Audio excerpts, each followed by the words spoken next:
একদিন গভীর জঙ্গলে এক ছোট সাদা বিড়াল হারিয়ে গেল। ভয়ে কাঁপতে কাঁপতে সে চারদিকে তাকাচ্ছিল। হঠাৎ তার সামনে এক বিশাল বাঘ এসে দাঁড়াল।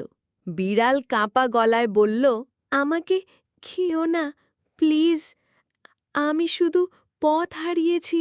বাঘ হেসে বলল, আমি তো বন্ধু খুঁজছিলাম, শিকার নয়। তুমি চাইলে আমার সাথেই থাকতে পারো। বিড়াল অবাক হয়ে বলল, তুমি কি সত্যি আমাকে খাবে না?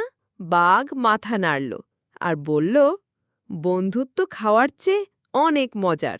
তারপর বাঘ আর বিড়াল মিলে নদীতে খেলল, গাছে উঠল আর একসাথে মজার মজার অভিযান শুরু করল। ছোট বিড়াল বুঝল, আকার বড় হলে ভয়ঙ্কর হয় না, মনটাই আসল। শেষে দেখা যায় জঙ্গলের সব প্রাণী অবাক হয়ে তাকিয়ে আছে, কারণ বাঘ আর বিড়াল হয়ে গেছে সেরা বন্ধু।